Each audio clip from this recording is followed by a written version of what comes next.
কৰ্মচাৰীসকলৰ কাৰণে এটা বহুত ডাঙৰ আপডেট আছে 5 দিনীয়া ট্ৰেইনিঙক লৈ পেলাই। এখন চাওক, এই চিঠিখন হৈছে গভৰ্ণমেণ্ট অফ ইণ্ডিয়াৰ ফালৰ পৰা আহিছে আৰু যেহেতু গভৰ্ণমেণ্ট অফ ইণ্ডিয়াৰ ফালৰ পৰা যিখন চিঠি প্ৰকাশিত কৰা হৈছিলে সেইখন গোটেই ষ্টেটলৈকে চাৰ্কুলেট কৰি দিয়া হৈছে আৰু এই চাৰ্কুলেট কৰাৰ কাৰণে বা গোটেই ষ্টেটক দিয়াৰ কাৰণে আমাৰ অসম চৰকাৰৰ ফালৰ পৰাও ইয়াতে চাওক গভৰ্ণমেণ্ট অফ আছাম অসম চৰকাৰৰ ফালৰ পৰাও ইয়াতে চিঠিখন ইয়াতেও দিছে। তো দুখন চিঠিয়ে আমি ইয়াতে ইণ্টাৰপ্ৰিট কৰিম কি কথা কোৱা হৈছে আৰু এটা সৰু অনুৰোধ আপোনালোকলৈ থাকিলে যদি প্ৰথমবাৰৰ বাবে চেনেলত ভিজিট কৰিছে চেনেলটি ছাবস্ক্ৰাইব কৰি ৰাখিব এনেকুৱা ধৰণৰ খবৰবিলাক পাবৰ কাৰণে। এতিয়া চাওক, এই যিটো এখন চিঠিত লিখিছে গভৰ্ণমেণ্ট অফ আছামৰ ফালৰ পৰা আহিছিলে জেনেৰেল এডমিনিষ্ট্ৰেশ্যন ডিপাৰ্টমেণ্টৰ ফালৰ পৰা আৰু ক'ৰ পৰা আহিছে চাওক, from the under secretary to the government of Assam general administration ডিপাৰ্টমেণ্টৰ ফালৰ পৰা আৰু পঠিয়াই দিয়া হৈছে অল এডমিনিষ্ট্ৰেটিভ ডিপাৰ্টমেণ্টলৈকে পঠিয়াই দিছে। ছাবজেক্ট চাওক, regarding 5 days Dikshita 08 training program to be conducted in ISTM from 19th to 23rd January 2026 19 তাৰিখৰ পৰা 23 তাৰিখলৈকে দীক্ষিতা যি ট্ৰেইনিং হ'ব সেই দীক্ষিতা ট্ৰেইনিং ISTMত হ'ব। সেইক লৈ পেলাই এখন চিঠি আহিছে, গোটেইখিনি আমি ইণ্টাৰপ্ৰিট কৰিম। ইফালে চাওক আপোনালোকে যিখন ভাৰত চৰকাৰৰ পৰা আহিছে এইখন চাওক, এইখন লিখিছে গভৰ্ণমেণ্ট অফ ইণ্ডিয়া, এইখন আহিছে টু অল আপোনাৰ department of the government of India, তাৰপিছত all attached subordinate officers, all state governments, all union territories. তো দেখিলে প্ৰত্যেকখন ডিষ্ট্ৰিক্টলৈকে প্ৰত্যেকখন ষ্টেটলৈকে পঠিয়াই দিয়া হৈছে। আৰু ৰিগাৰ্ডিং ছাবজেক্টটো চাওক, 5 days Dikshita 08 training programme to be conducted in ISTM from 19 Jan to 23rd January 2026। তো দেখিলে আমি প্ৰথমতে অসমৰ পৰা যিখন চিঠি প্ৰকাশিত হৈছে সেইখন আমি ইণ্টাৰপ্ৰিট কৰিম, তাৰপিছত আমি যিখন চেণ্ট্ৰেল গভৰ্ণমেণ্টৰ পৰা আহিছে সেইখন আমি কৰিম। আৰু ইয়াতে আমি ইংলিছখিনি পঢ়ি নাথাকোঁ কাৰণ দীঘল হৈ যাব, আমি অসমীয়াখিনি ইয়াতে চাবলৈ চেষ্টা কৰিম। ইয়াতে চাওক, অসমৰ যিখন চিঠি আছে এইখন চিঠি লিখিছে ISTMত 19 জানুৱাৰীৰ পৰা 23 জানুৱাৰী 2026লৈ অনুষ্ঠিত হ'ব লগা 5 দিনীয়া দীক্ষিতা 08 প্ৰশিক্ষণ কাৰ্যসূচী সম্পৰ্কে। এতিয়া লিখিছে, উক্ত বিষয়ৰ উল্লেখ কৰি মই আপোনালোকলৈ 8/12/2025 তাৰিখৰ ইয়াতে নম্বৰ এটা আছে, পত্ৰ নম্বৰ আৰু তাৰ সংলগ্ন নথিসমূহ সংলগ্ন কৰি প্ৰেৰণ কৰিবলৈ নিৰ্দেশ দিছোঁ।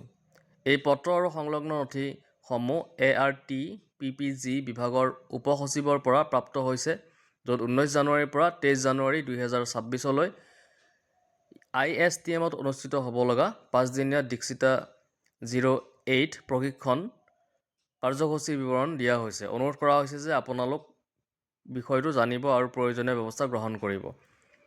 তাৰপিছত যিখন আমাৰ চিঠি আছিলে চেণ্ট্ৰেল গভৰ্ণমেণ্টৰ ফালৰ পৰা, তাত অকণমান লিখা হৈছে কিছুমান কথা, গোটেইখিনি কথা আমি চাম যে আচলতে মেইন তাৰ মটিভটো কি।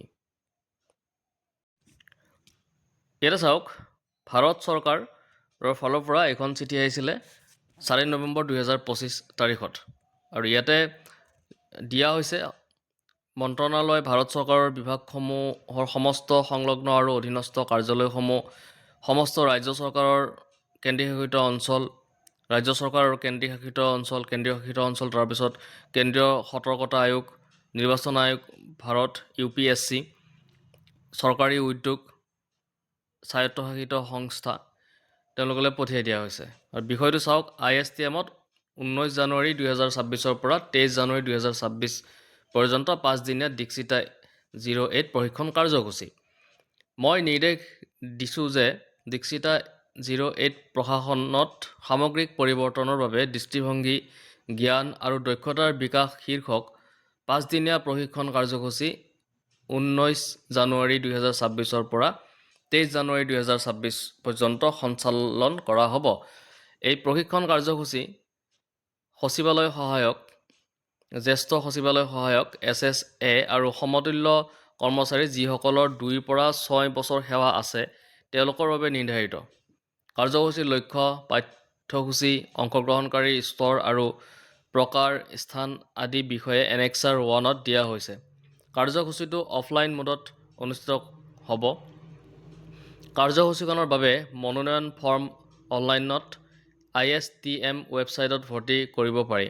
তো ইয়াতে এটা ৱেবছাইটো দিছে www.istm.gov.in/home/online-nomination form। মন কৰিব, মনোনয়ন ফৰ্ম অনলাইনত ভৰ্তি কৰা বাধ্যতামূলক।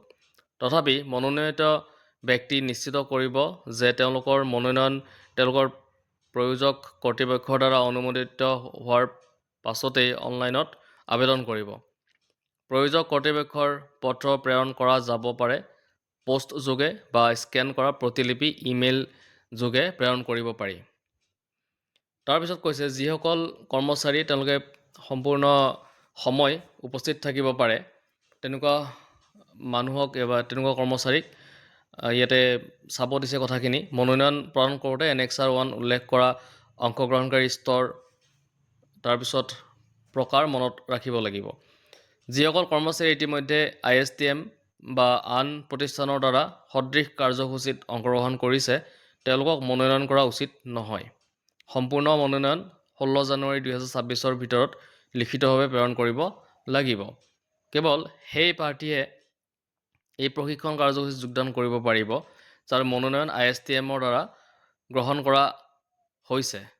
সেয়ে পুনৰ উল্লেখ কৰা হৈছে যে মনোনীত কৰ্মচাৰীয়েহে ISTMৰ অনুমোদনৰ পিছতে ৰিলিভ কৰা হ'ব। মনোনয়ন পত্ৰৰ গ্ৰহণ ISTMৰ ৱেবছাইট আপলোড কৰা হ'ব www.istm.gov.in-ত। প্ৰয়োজক কৰ্তৃপক্ষই ইমেইল যোগে জনোৱা হ'ব। সেয়ে মনোনীতসকলক ISTMৰ ৱেবছাইট নিয়মিত পৰীক্ষা কৰিবলৈ অনুৰোধ জনোৱা হৈছে। তো দেখিলে আপোনালোকে ইয়াতে এইখিনি কথাই আছিলে যিখন ভাৰত চৰকাৰৰ ফালৰ পৰা যিখন চিঠি আহিছিলে তাত দীক্ষিতা 08ৰ প্ৰশিক্ষণৰ সম্পৰ্কত এনেকুৱা ধৰণে কথাখিনি লিখা আছিলে। য'ত 5 দিনীয়া কৰ্মসূচীৰ কথা ইয়াতে কৈছে, কাৰ্যসূচীৰ কথা, য'ত আপোনাৰ 19 জানুৱাৰীৰ পৰা 23 জানুৱাৰীলৈকে। আৰু এইখন যিহেতু প্ৰত্যেকখন ষ্টেটলৈকে পঠিয়াই দিছে সেইকাৰণে আমাৰ অসমলৈকেও পঠিয়াই দিয়া হৈছে আৰু অসমৰ ক্ষেত্ৰতো জেনেৰেল এডমিনিষ্ট্ৰেশ্যন ডিপাৰ্টমেণ্টৰ ফালৰ পৰা ইতিমধ্যে চিঠি এখন আমি দেখিবলৈ পাইছোঁ। তো গোটেই কথা আমি ইয়াতে ইণ্টাৰপ্ৰিট কৰিলোঁ। যদি ভিডিঅ'টো ভাল লাগিছে লাইক, শ্বেয়াৰ, ছাবস্ক্ৰাইব এটা কৰি দিব।